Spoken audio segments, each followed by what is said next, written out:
Chapitre 7. Un jour sans fin. Mes 24 heures ne sont plus 24, mais 34. L'équilibre n'est plus possible, le rêve d'une vie saine s'estompe. Dans sa règle de vie monastique d'inspiration aristotélicienne, saint Benoît avait dessiné l'esquisse d'une existence harmonieuse. 24 heures réparties en 3 tiers, l'un pour le corps, sommeil compris, le deuxième pour le travail et la vie en société, et le troisième pour la vie intellectuelle ou la prière, avec l'idée évidente que ce qui était consacré à une activité ne pouvait pas l'être à une autre. Un temps pour chaque chose, pour paraphraser l'Ecclésiaste. Les outils numériques ont généralisé la capacité technique de faire plusieurs choses en même temps. La connexion permanente et la mobilité ont conquis le temps inutile dans les transports notamment. Mais le modèle économique de l'attention impose une croissance permanente du temps passé devant l'écran. Alors, telle une principauté qui, pour construire ses nouveaux immeubles, doit gagner du terrain sur la mer, il a fallu aux entreprises numériques gagner du temps sur le temps dévolu à d'autres activités en nous bombardant de sollicitations. Et le résultat est impressionnant. En 2018, les 24 heures d'un citoyen américain durent plus de 30 heures. Le sommeil absorbe 7 heures d'une journée. La nourriture, le ménage, la vie sociale, un temps similaire. 6h50 et le travail, 5h13. À ces 19h08 s'ajoutent 12h04 par jour consacrées aux écrans, aux médias et au numérique. Une moitié de vie. Une moitié de vie commercialisable, une moitié de vie commercialisée. Le stroboscope universel. L'ensemble des écrans a fini par obéir aux stimuli de l'attention. Les alertes d'information scandent notre vie. Sur YouTube, les vidéos s'enchaînent dans un ordre établi par la machine pour maintenir l'utilisateur accro. Une enquête du Wall Street Journal de 2018 a affirmé que l'algorithme de recommandation suggérait, à chaque étape de visionnage, une version un peu plus intense de la vidéo précédente. Ce qui, dans le domaine politique et social, conduit assez vite l'utilisateur dans une galaxie de contenus extrémistes. S'est développée aux États-Unis la théorie grinçante des 3 degrés qui nous séparent d'Alex Jones, le conspirationniste prétendant que la tuerie de Sandy Hook n'a jamais eu lieu. Quoi que vous regardiez sur YouTube en termes de vidéos d'actualité, vous tomberez, au 4e clic, sur un contenu complotiste. Pendant ce temps, ceux qui créent du contenu doivent craquer la formule permettant à la vidéo d'être vue au moins 3 secondes ou, pour les plus patients, 10 secondes. Car les utilisateurs sont impatients. 30% d'entre eux n'attendent pas la 4e seconde d'une vidéo Facebook pour la quitter, déjà sollicités par d'autres alertes, d'autres liens, d'autres pushs. Même impatience dans le domaine musical. Deezer ou Spotify ont changé la nature de l'industrie musicale. Il lui fallait vendre des disques, il lui faut désormais faire écouter ses titres au moins pendant 11 secondes, car la rémunération commence à ce moment. Et les utilisateurs ont la même impatience vis-à-vis de Spotify que vis-à-vis de Facebook quand il s'agit de découvertes. Les créateurs de musique, celles qui se destinent à être écoutées sur ces plateformes, le savent. Tout doit être suffisamment exposé pendant les 10 premières secondes pour avoir une chance d'exister. Créer, dans ces univers, c'est rendre accro de façon instantanée. Quant à Netflix, après avoir joué sur l'enchaînement automatique des épisodes pour créer la dépendance, elle encourage une écriture qui prévoit, dès le 4e épisode, suffisamment de rebondissements pour que l'on ne puisse plus quitter la série, quitte à tordre le scénario et perdre en subtilité et en crédibilité.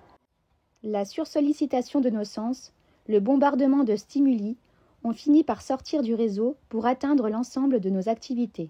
Ce n'est pas illogique. Tout le monde se bat pour sa part de temps. Et au premier rang d'entre elles, nos activités culturelles.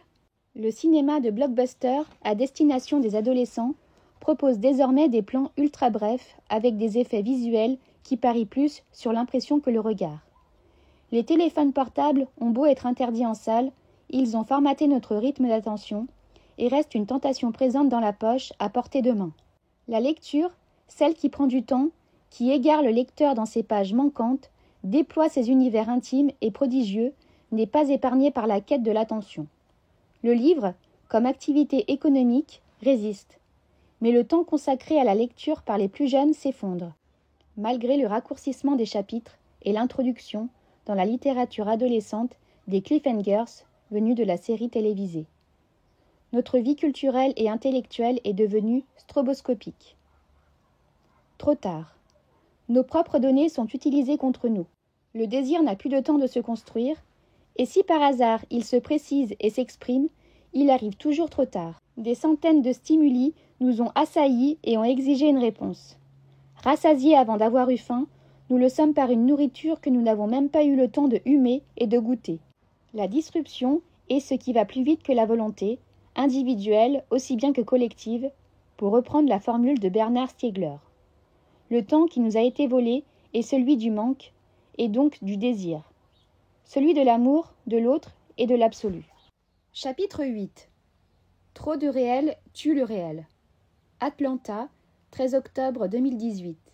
Il a fallu du temps à la police pour prendre au sérieux les appels qu'elle recevait depuis près d'une heure. La voix du vendeur trahissait son affolement. Personne, depuis de longues minutes, n'était sorti de Ikea dans lequel il travaillait. Pour un samedi après-midi, à un peu plus d'un mois de Thanksgiving, c'était inquiétant.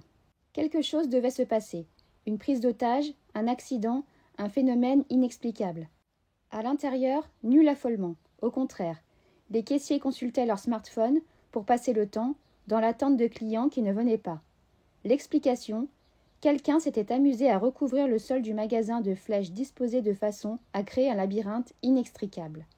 Disciplinés et tout à leur course, les clients tournaient en rond, incapables de trouver la sortie. Ils passaient des chambres à coucher au salon, des salons aux cuisines, au bureau, pour revenir à nouveau dans les chambres. Le magasin était gigantesque, aussi leur fallait-il du temps pour se rendre compte qu'ils étaient déjà passés par là, et l'architecture particulière des rayons rendait la sortie invisible. Ils erraient. Vrai ou fausse, cette histoire, postée sur un site d'information inconnu du grand public, a été relayée en force sur les réseaux sociaux, assortie de commentaires tantôt hilars, tantôt scandalisés. La suite de l'article vendait la mèche en décrivant une situation tellement apocalyptique qu'elle ne pouvait que provoquer le rire. Clients dormant sur des canapés, faisant une chaîne humaine dans l'espoir de trouver la sortie, dévalisant le restaurant pour constituer un stock de provisions, et même une femme enceinte forcée d'accoucher sur un des lits des espaces de démonstration. Le succès de ce canular en ligne souligne les paradoxes de la discussion connectée. Pris au sérieux par ceux qui l'ont relayé avant d'en prendre totalement connaissance, il a bien sûr nourri une controverse sur le fonctionnement de la grande surface suédoise. Mais il traduit également la crainte de l'époque, autrement plus profonde. Ce parcours fléché est la matérialisation des algorithmes qui, en permanence, nous guident dans nos parcours et nos décisions. Les suivre aveuglément en croyant à leurs promesses d'optimisation a fait de nous des somnambules. Prophétie autoréalisatrice. L'économie de l'attention a poussé les plateformes à créer des environnements qui collent à nos attentes. Ce qui nous entoure devient notre horizon. Les comportements numériques s'expriment dans le cadre ainsi défini et en renforcent la pertinence et la limite. La victime de ce mécanisme de prophétie autoréalisatrice est notre perception de l'espace. La musique en donne un exemple moins anecdotique qu'il n'y paraît. Son confinement au casque relié au smartphone et la liberté laissée à Spotify, Apple Music ou autres Deezer de la programmer au gré des historiques d'écoute, des recommandations des amis et de tout ce que les données comportementales ont appris aux plateformes ont changé notre mémoire auditive. Les playlists et les radios relinéarisées ne doivent rien au hasard. Dans le monde des datas, elles ne veulent ni bouleverser, ni choquer, ni réveiller, ni mobiliser, mais plutôt proposer quelque chose de confortable qui satisfasse de façon prévisible et individuelle. Même si une fonction découverte s'instille désormais dans les algorithmes de recommandation, la difficulté de l'utilisateur à être confronté à des sons qui lui sont étrangers est réelle. Les albums ne font plus événement autre que commercial, et l'irruption des artistes sur les réseaux sociaux, pour réussie qu'elle soit, n'arrive pas encore à trouver un écho qui aille au-delà de leurs followers. Le contexte n'est plus le même pour tout le monde. La musique du moment est fragmentée dans la solitude des écouteurs et les eaux glacées du calcul algorithmique. Ce n'est pas la qualité ou la diversité de la création qui a changé, mais sa réception. Ainsi, le rock fut un mouvement social indissociable des nouveautés technologiques de l'époque. Le transistor rendait la musique mobile dans un contexte de médias de masse. La même musique au même moment pour tous. Alors même que le manche-disque ou la platine invitait également à l'écoute collective, entre amis ou contre sa famille. Pour ceux qui y croyaient, il s'agissait de conquérir l'espace public en y entrant d'abord par effraction, puis en imposant son look, ses festivals, ses modes de vie. Pour ou contre, il fallait prendre position. Affrontement de générations, lutte des classes, opposition des valeurs, le rock fut de toutes les tensions en étant la bande-son de l'époque. Tout est affaire de tribus autarciques aujourd'hui, et la musique n'échappe pas à l'irrévocable fragmentation des mondes. Ce qui est arrivé à la musique s'étend à nos images, nos sons, nos lectures, nos souvenirs, nos croyances. L'exposition collective s'estompe ou, plus exactement, n'est plus médiatisée. Nous vibrons de moins en moins ensemble à distance, ce qui fut un acquis du XXe siècle. Il nous faut, à nouveau, être physiquement côte à côte pour ressentir la communauté. Le paradoxe n'est pas sans saveur, il explique le renouveau des concerts et spectacles, mais il réduit notre universalité. La fabrique du réel. Elie Pariser a développé le concept de bulle de filtrage dans son livre The Filter Bubble, paru en 2011. Il y dénonçait le tri opéré par les algorithmes de personnalisation des plateformes quand ils sélectionnent l'information à laquelle un utilisateur est confronté. Tous les algorithmes comportementaux ne sont pas identiques, mais ceux des réseaux sociaux conjuguent en général plusieurs historiques de données pour bâtir leurs recommandations. Le comportement passé de l'utilisateur, on pense alors qu'il veut le reproduire. Celui d'utilisateur ayant des similarités avec lui, on pense alors qu'il va se comporter comme une personne ayant des goûts ou des opinions comparables. L'association entre contenus proches, on pense que l'intérêt manifesté plusieurs fois pour un type de contenu signale un intérêt constant et jamais rassasié. Et enfin, les contenus les plus populaires auprès de l'ensemble des utilisateurs, on parie sur le phénomène d'acceptation sociale. Le poids respectif de tel ou tel critère reste confidentiel selon les réseaux qui y incluent également des données à caractère commercial. Pour Pariser, les algorithmes emprisonnent un utilisateur dans une bulle d'information qui l'enferme dans sa propre vision du monde et l'endoctrine avec sa propre opinion. Les thèmes et sujets couverts par les grandes plateformes sociales ne se limitent pas à l'information et, peu à peu, c'est l'ensemble du contexte d'un utilisateur qu'elles finissent par construire et donc son rapport à la réalité. Comme le précise Éric Sadin, il s'agit de créer une réalité qui nous soit conforme afin de nous plonger le plus longtemps possible et de façon la plus répétée possible dans cet univers. Ces systèmes computationnels sont dotés d'une singulière et troublante vocation, énoncer la vérité. Pressé de définir la réalité, l'écrivain Philippe K. Dick, qui n'avait cessé de construire des univers parallèles dans ses nouvelles, dystopies, uchronies, rêves hallucinatoires, ne trouva, en 1978, qu'une définition par l'absurde. La réalité, c'est quelque chose qui ne s'en va pas quand vous cessez de croire en elle. Je ne trouve pas mieux comme définition. Avant de finir par admettre, mais la réalité, c'est avant tout personnel. C'est un des fondateurs de l'éthologie, l'allemand Jacob von Uexküll, qui, le premier, a élaboré la théorie de l'Umwelt, la réalité perçue. Travaillant notamment sur l'éthique, Uexküll a démontré que chaque espèce expérimentait un sens de la réalité totalement différent de celui des autres espèces. Aucune Umwelt n'est comparable, car ce qui est perçu est lié aux prédéterminations de l'espèce. Mais c'est une réalité à part entière. Ce qui est vu est lié à ce qui est nécessaire à la survie ou à ce qui la menace. La tique ne perçoit pas la même chose que l'humain, qui, lui-même, est incapable de sentir ce que le chien sent. L'Umwelt s'oppose à l'Umgebung, la réalité globale, inaccessible à tous, infinie. La réalité est une expérience. La solidarité collective et le destin commun naissent de la construction d'une expérience partagée. Les médias et les institutions d'enseignement, notamment, au-delà de leur mission directe, informer et enseigner, existent pour accentuer, dépasser la frontière de la perception individuelle et contribuer à la création d'une même réalité par la communauté humaine. Chaque être humain confond les limites de son propre champ de vision avec les limites du monde, prévient Arthur Schopenhauer. Les formules mathématiques qui régentent notre circulation numérique en créant un champ de vision différent par utilisateur finissent par créer autant de réalités que d'utilisateurs et une infinité d'Umwelt. Philippe K. Dick a écrit sur les psychés bouleversées. Énoncé plus de 10 ans avant l'invention de l'Internet et près de 20 ans avant celle des réseaux sociaux, sa sentence résonne de façon troublante. Le bombardement de pseudo-réalités finit par produire des humains non authentiques, aussi faux que les données qui les entourent de toutes parts.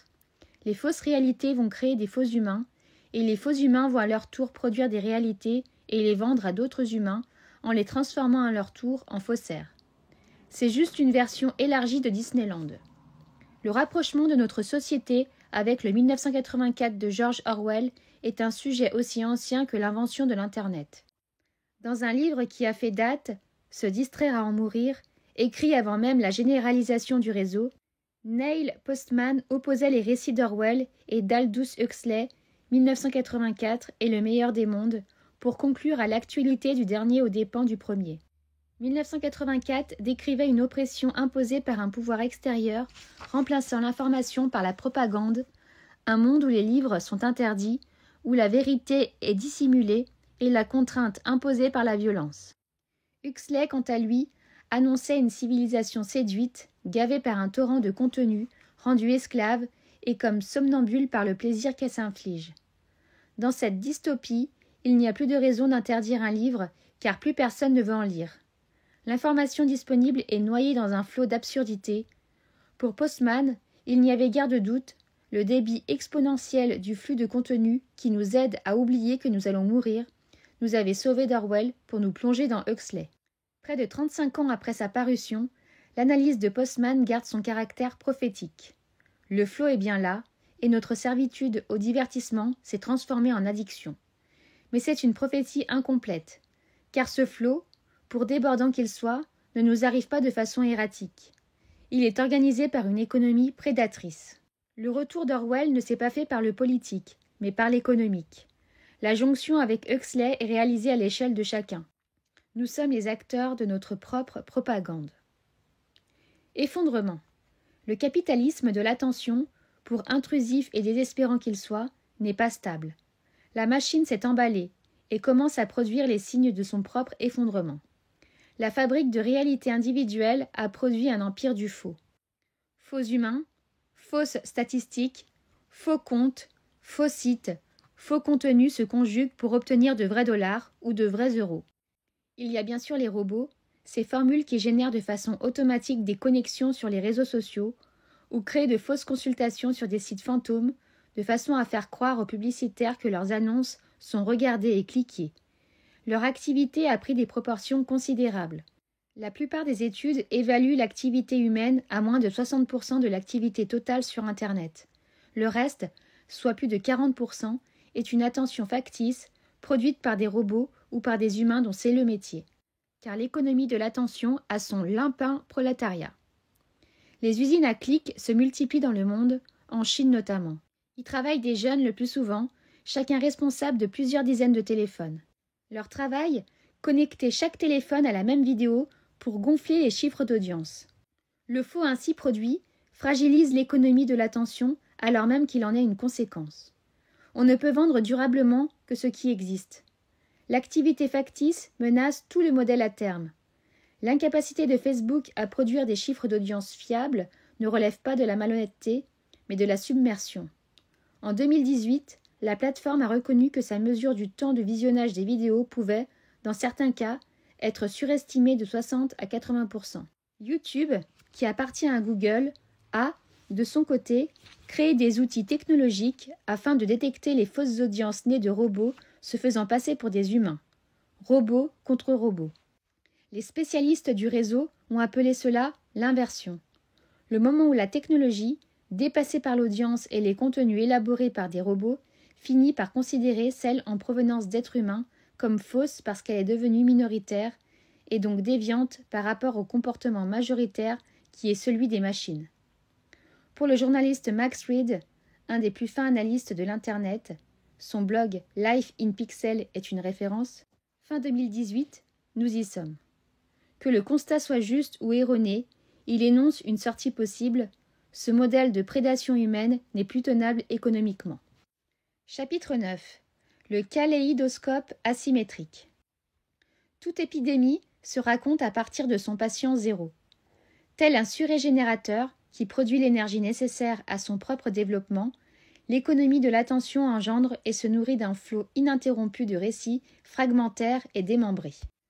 Seule leur efficacité de réseau les distingue dans le nombre, qui fondent leur hiérarchisation au sein des différentes plateformes. Jouer sur la surprise, le rire, la colère, les croyances, les émotions, les indignations, les outrances, c'est associer au message une prime de viralité qui lui garantira d'être partagé, souvent même avant d'avoir été lu, et lui permettra de surnager dans un torrent de signes. Comment s'étonner alors que la vérité cède le pas à la vraisemblance et le réflexe à la réflexion ?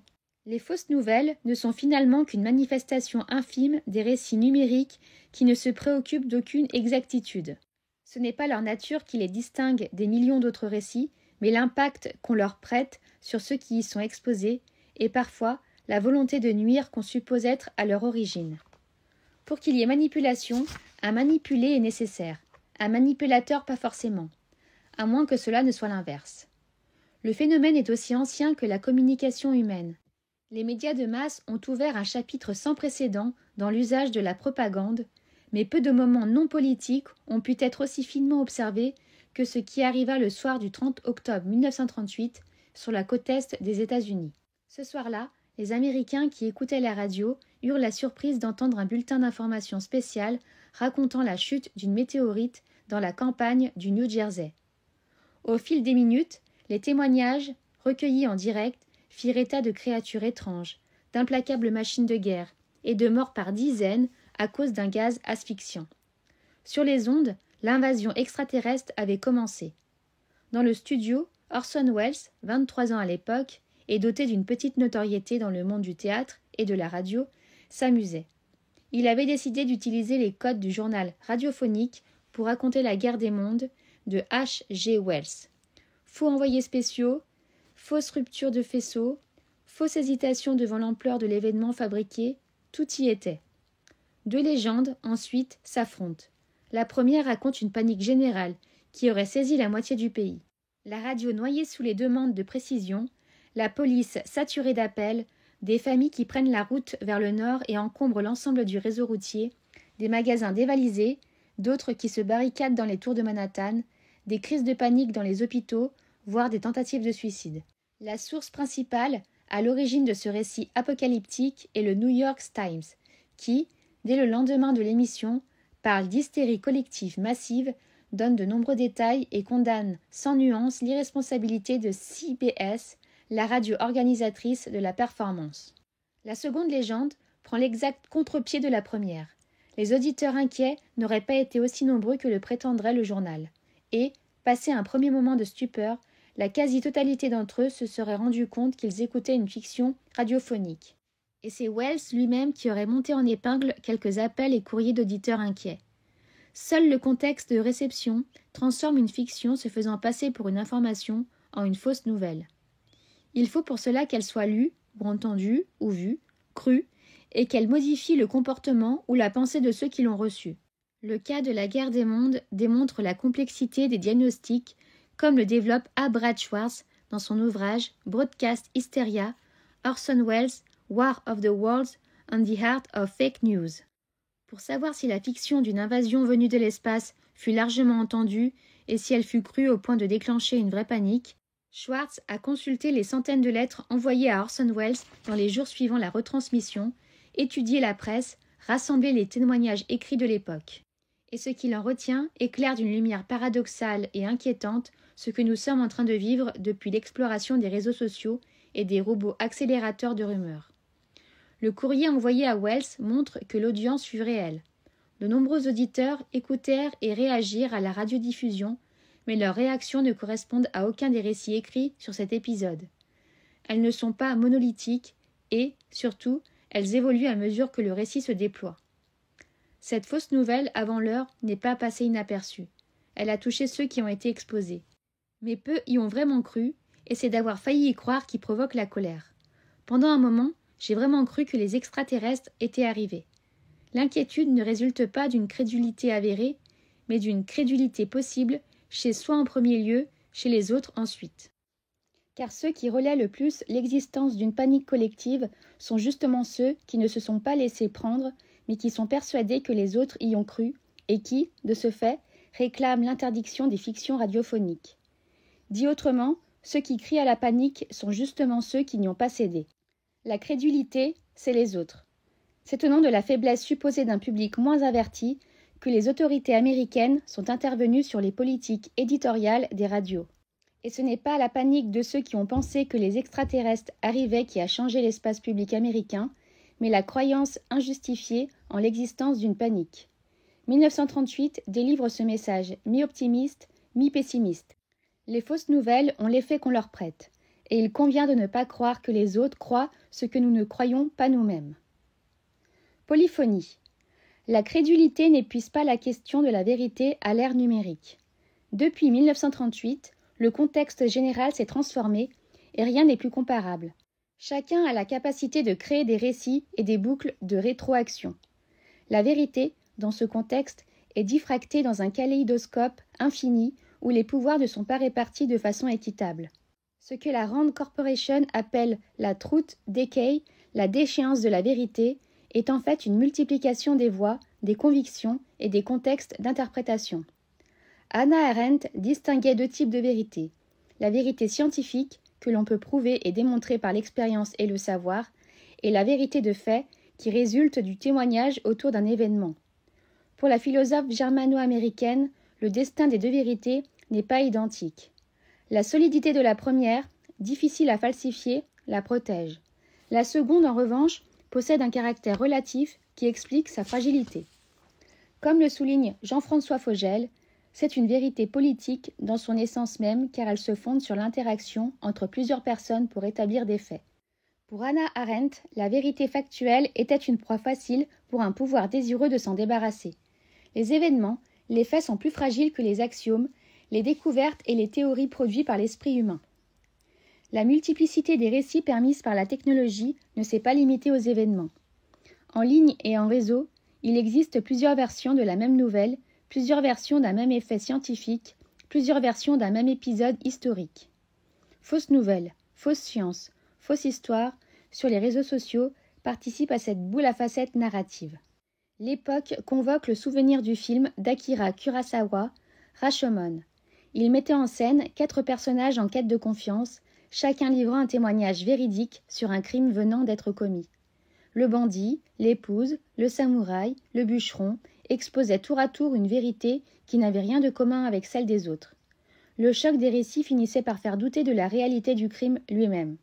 La technique de l'addition de narrateurs contradictoires était naturellement bien plus ancienne que le film. William Faulkner l'ayant par exemple utilisé dans Le bruit et la fureur, mais le Rashomon effect est l'expression qui qualifie désormais la polyphonie numérique et l'incertitude globale dans laquelle elle finit par plonger la sphère publique. Il n'existe plus de récit unique possible, et dès lors, une version unique des faits devient illusoire. L'expression célèbre du sociologue et homme politique Daniel Patrick Moynihan, utilisée dans les écoles de journalisme, qui postule que tout le monde a droit à sa propre opinion, mais pas à ses propres faits, semble désormais teintée d'un inexorable regret. Trouver un coupable revient à démêler un écheveau inextricable de causes sociales, technologiques, politiques et économiques. Dans son essai remarqué The Death of Truth, la mort de la vérité, la critique littéraire américaine Michiko Kakutani souligne le lien entre la perte de confiance généralisée dans les institutions et la perte de confiance dans les récits qu'elles produisent, lien qui se déploie comme un cercle vicieux, une défiance nourrissant l'autre. Son explication n'échappe pas à la tentation du facteur explicatif unique. Pour Kakutani, la French Theory et sa déconstruction des récits a préparé les esprits au relativisme généralisé en remettant en cause l'existence d'une réalité objective indépendante de la perception humaine, elle-même altérée par les appartenances culturelles, sociales et de genre. Sans doute est-ce économiquement plus simple et technologiquement plus compliqué. L'économie du doute. L'économie de l'attention a permis de démocratiser l'économie du doute, en la rendant techniquement accessible à tous et en lui conférant un modèle économique bien plus rentable et plus généralisable que l'économie de la vérité.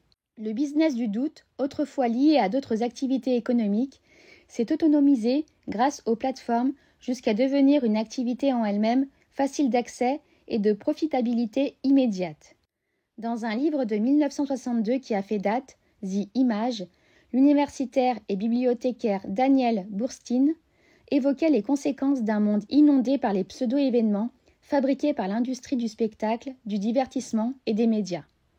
On doit à Boorstin l'expression définissant une célébrité comme une personne célèbre à cause de sa célébrité. Le précurseur en la matière fut Phineas Taylor Barnum, l'inventeur du cirque moderne qui, stupéfait, racontait que sa principale découverte, ce n'est pas à quel point il est facile de tromper le public, mais à quel point le public aime être trompé pour autant qu'il soit diverti. Le musée new-yorkais de l'empereur du cirque est resté dans les mémoires pour ses monstres et autres curiosités à base de canulars, telle la sirène empaillée, en fait un simple singe auquel on avait rajouté une queue de poisson. L'arrivée des médias de masse, et surtout de la télévision, contribua à élargir cette conception du spectacle fondée sur la tromperie. À mesure que les images remplaçaient l'exposition des idées, l'idée de crédibilité remplaçait celle de vérité. Et naturellement, ce glissement ne se limita pas au show business. La série télévisée Mad Men évoque de façon assez précise la façon dont l'industrie du tabac, dans les années 1960, dut faire face aux premières études médicales officielles démontrant de façon indiscutable la nocivité létale de la cigarette. Le contournement du problème par la mise en avant du plaisir et de la liberté, en faisant silence sur la santé, se révéla assez vite insuffisant. Aussi, une autre stratégie fut-elle adoptée, qui allait faire école dans la quasi-totalité des industries dangereuses. Le brouillage des messages par la production de pseudo-expertises alternatives. Des actions décrites par Naomi Orex et Eric Conway dans Merchants of Doubt, les marchands de doute, qui cite un mémorandum interne au syndicat patronal de l'industrie du tabac datant de 1969. Notre produit, c'est désormais le doute. Car le doute, c'est la meilleure façon de fragiliser les idées qui existent dans la tête de nos consommateurs. L'économie du doute vise à produire de la vraisemblance pour remplacer la vérité et à donner à des idées marginales plus de poids qu'elles n'en ont en réalité. Internet a supprimé les barrières à l'entrée en matière de production de doute. Chacun peut agir et devenir, en puissance, une sorte d'industrie du tabac. Les millions de dollars ne sont plus nécessaires, ce qui ne signifie pas qu'ils n'ont plus d'importance. Car l'économie de l'attention a renforcé la puissance de l'économie du doute. Elle ne l'a pas créée, mais elle en a fait un fondement de son incroyable prospérité. Pour 3 raisons principales. La première est une question de volume. Il est beaucoup plus facile et beaucoup moins cher de produire de la vraisemblance que de la vérité. Cette dernière demande un travail long et rigoureux, une démarche de mise à l'épreuve, alors que la vraisemblance repose sur la simple capacité de créer un emotional triggering, un déclencheur émotionnel. L'économie de l'attention se nourrit d'un nombre illimité de signes, laissant aux algorithmes le soin de filtrer selon la nature de l'utilisateur. L'encombrement, loin de constituer un obstacle financier, devient un atout car il crée du support publicitaire possible, ce que les professionnels de la publicité appellent un inventaire. La deuxième raison tient à l'attractivité. Le doute questionne, fait réagir, provoque un choc émotionnel qui pousse plus à l'action numérique qu'à une réflexion posée. Le contenu à l'origine du choc émotionnel possède un potentiel viral important. Il sera partagé, commenté, recopié. Son bruit numérique en fait sa valeur économique dans un modèle fondé sur la publicité. La troisième raison tient à l'indiscrimination des émetteurs choisis par la plupart des plateformes et avant tout par les principaux réseaux sociaux que sont Facebook, YouTube et Twitter. La reprise du discours des libertaires numériques qui voulaient connecter les individus dans une stricte égalité, accordant une voix égale à chacun, a servi à masquer l'inégalité de traitement qui vient avec le modèle publicitaire de l'économie de l'attention.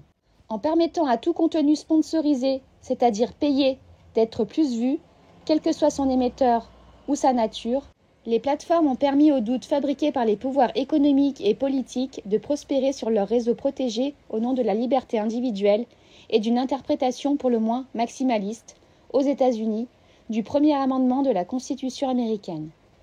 Tel un hypermarché qui toucherait une prime à chaque fois qu'il vend une marchandise avariée, sans en subir de conséquences au niveau de ses clients. Ces 3 facteurs ne sont pas d'origine technologique, mais de nature économique. Ils sont le pur produit non de la révolution numérique, mais de la confiscation de celle-ci par le nouveau capitalisme de l'économie de l'attention. Un modèle économique qui a transformé une agora possible en un kaléidoscope de croyances en guerre les unes contre les autres, pour le plus grand profit de ces marchands d'armes que sont les marchands d'attention. L'empire de la croyance. Car la foire aux vanités est une foire aux croyances. La pop culture télévisuelle l'avait d'une certaine façon annoncée par une série contemporaine de la création d'Internet, mais achevée avant l'éclosion de la société numérique. Les 202 épisodes de X-Files, aux frontières du réel, diffusés entre 1993 et 2002, mettaient aux prises deux agents spéciaux, les agents Mulder et Scully, dont les enquêtes approchaient ce qui ressemblait à un complot général et tout-puissant, mêlant en une sorte de synthèse parfaite toutes les légendes urbaines pré-numériques, enlèvements extraterrestres et deep state du gouvernement, des militaires et des services secrets nord-américains associés dans la manipulation. L'un y croyait, Mulder, l'autre pas, Scully. La vérité est ailleurs, disait le sous-titre de la série en français, qui jouait avec tous les codes du complotisme.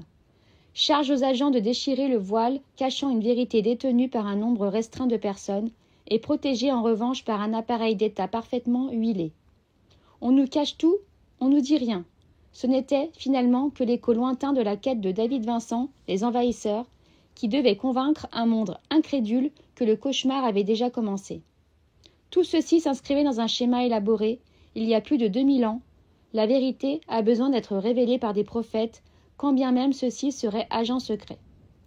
La connexion permanente a tout bouleversé. L'idée d'une vérité à atteindre comme un Graal s'est effondrée. Ou plus exactement, chaque seconde de connexion engendre une vérité à dévoiler.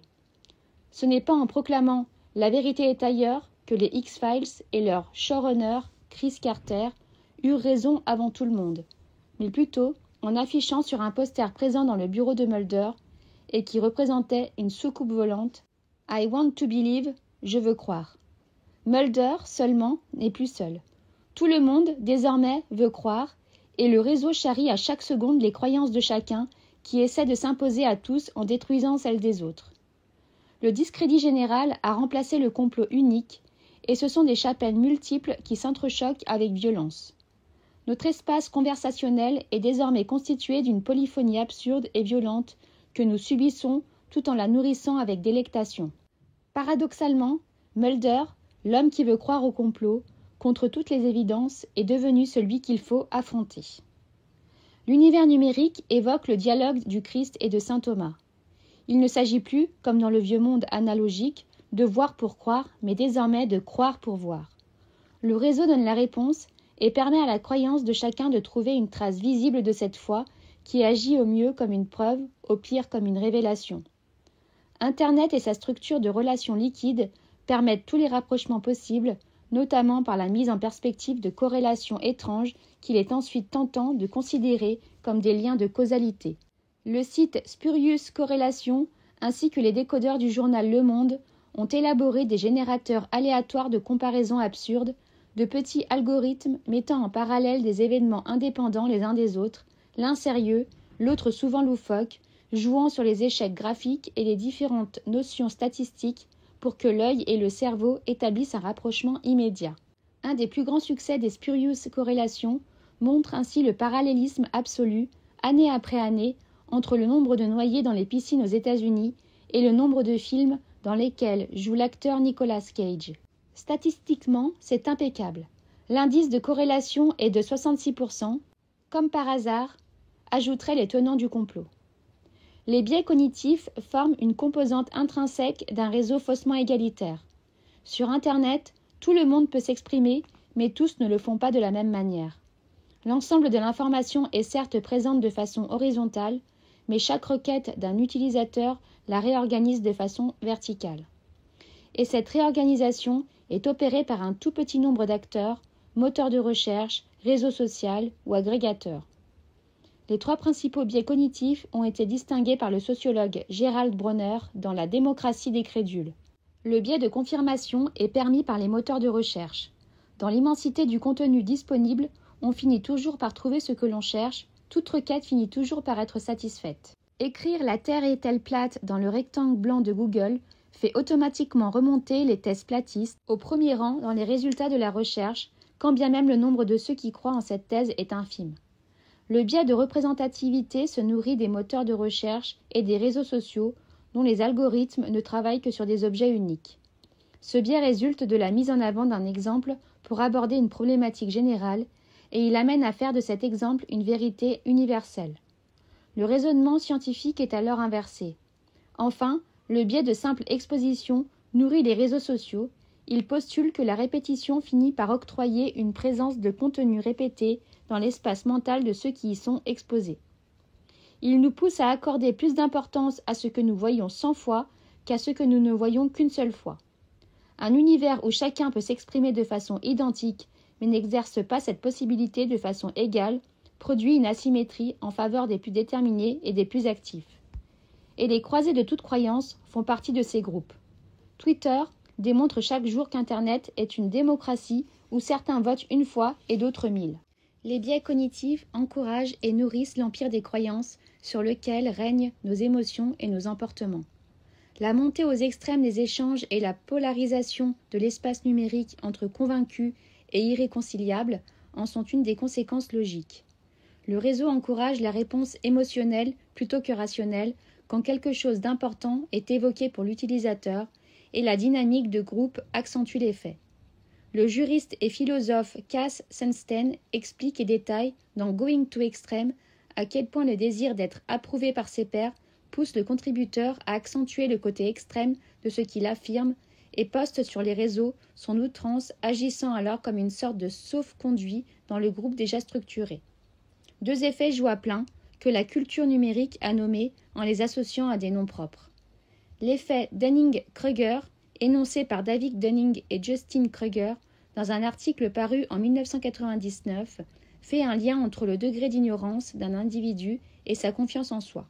La courbe qui en propose la traduction visuelle montre une cloche aux pentes ascendantes et descendantes immédiates et prononcées, suivie d'une ascension reprenant de façon plus modérée. La première étape, qui associe ignorance quasi totale sur un sujet et confiance absolue en soi, culmine sur un sommet de cloche baptisé Mr. Stupid Peak, le sommet Monsieur Idiot. Elle est suivie du bas de la courbe, surnommée Vallée du désespoir, moment où le début de l'acquisition du savoir laisse entrevoir le degré d'ignorance sur un sujet et inhibe toute expression avant que le développement de l'expertise ne produise un retour de la confiance en soi le long de la courbe des Lumières. Confiance qui reste de toutes les façons inférieure à celle de l'ignorant. Moins on sait, plus on affirme, et plus on affirme, plus on est visible sur la structure asymétrique des réseaux numériques. La loi de Poe n'a rien de scientifique. À l'instar de nombreuses lois numériques, elle est née d'un commentaire qui se voulait une simple constatation, avant d'être reprise et élevée au rang de sagesse par les utilisateurs du web. C'est en 2005 que Nathan Poe poste un commentaire sur un forum chrétien, alors qu'il constate l'impossibilité d'un débat autour des thèses créationnistes et qu'il a pris une plaisanterie d'un membre du forum pour une affirmation sérieuse. Sans un smiley qui fasse un clin d'œil ou signe visible et incontestable d'humour, il est parfaitement impossible de parodier un créationniste sans que quelqu'un, quelque part, prenne une parodie pour une déclaration sérieuse et originale. Poe actualise involontairement Roland Barthes à l'ère numérique. La sémiologie de la signification explique les différentes interprétations par l'importance du contexte de réception. Et sur les réseaux, il y a autant de contextes que d'utilisateurs. Les réseaux sociaux proposent une timeline, un newsfeed, un environnement graphique structuré par les algorithmes, nourri de données comportementales et identitaires. À chacun sa version de Facebook, de Twitter, de YouTube. Il n'en existe pas deux comparables. Cette infinité de contextes différents qui recyclent et se partagent des contenus similaires explique qu'une parodie puisse être partagée en étant prise au sérieux et inversement. Ce qui renforce la montée des colères et indignations possibles face à des outrances qui n'en sont peut-être pas. Les biais cognitifs et les effets de réseau dessinent un espace conversationnel et de partage où la croyance l'emporte sur la vérité, l'émotion sur le recul, l'instinct sur la raison, la passion sur le savoir, l'outrance sur la pondération. Les algorithmes de recommandation connectent les complotistes entre eux et les logiques commerciales donnent une prime à l'outrance. L'économie du doute a créé un empire des croyances, devenu le terrain des complots. Complot. Photos et complots tournent sur les réseaux, reliés par des algorithmes dont l'intelligence artificielle tient de la bêtise répétitive. Dans les matchs de football américain, de basket, dans les rassemblements, les commémorations, des panneaux sont brandis, avec, pour toute mention, une simple lettre majuscule, la lettre Q. Les porteurs et leurs pancartes sont photographiés et leur image est partagée sur les réseaux pour venir nourrir les news feeds et timelines de ceux pour qui cela signifie quelque chose. Eux savent. Les autres ignorent, et ignorent même qu'ils ignorent. Ils n'ont aucune chance de recevoir ces photos dans leur réalité numérique. Les origines de cette lettre Q, brandie par des supporters extrémistes du président américain Donald Trump, sont assez troubles. Elle semble remonter à l'automne 2017 avec l'apparition d'un compte appelé Qanon sur le site 4chan qui héberge volontiers des adeptes du complot et autres paranoïaques. Qanon évoque le personnage de l'informateur des X-Files en se présentant comme détenteur de l'habilitation secret défense. Il engage la conversation numérique par une suite de questions qui obéissent toutes à la rhétorique complotiste et qui évoquent le président américain. La suite est un déluge d'interprétations où tout fait signe et tout fait sens. Le Q étant la 17e lettre de l'alphabet, chacune des énonciations par Donald Trump du chiffre 17 est perçue comme un signal de soutien et de ralliement dans l'attente de la tempête, moment où le président américain se débarrassera du Deep State, les agences de sécurité et autres administrations fédérales qui sont censées l'empêcher de gouverner. Le Q est un complot dans un océan entier de complots politiques, religieux, sociaux, technologiques, historiques, sociaux, culturels. Mais la nature incertaine de son origine lui confère une dimension plus significative qui évoque Borges ou Eco. Car il semble bien que Q ne soit au départ qu'une plaisanterie mise en ligne par des opposants de Donald Trump visant à se moquer de la paranoïa des partisans du président américain et qui est fini par devenir une sorte de réalité pour ceux dont elle voulait faire rire. Dans sa nouvelle Tlön, Uqbar Orbis Tertius, George Louis Borges narre l'invention d'une planète imaginaire, Tlön, par une société secrète. Mathématiciens, astronomes, biologistes, religieux, poètes et ingénieurs concourent au récit de la planète fictive qui, peu à peu, échappe à ses créateurs et s'impose. Et le passé inventé remplace l'histoire advenue, et la mémoire des hommes n'est plus qu'une fiction. Le principe sera repris par Umberto Eco à l'heure de l'informatique et des liens aléatoires qu'elle permet. Le pendule de Foucault raconte le basculement de 3 passionnés d'occultisme. Imaginant, pour jouer, à base d'érudition et de joute intellectuelle, un gigantesque et séculaire complot visant à la domination mondiale, ils finissent par croire à leur invention et à être confrontés à sa matérialisation. Le récit éclaire notre époque numérique, où la croyance de chacun finit par structurer sa propre réalité en devenant une vérité qu'il imagine partager.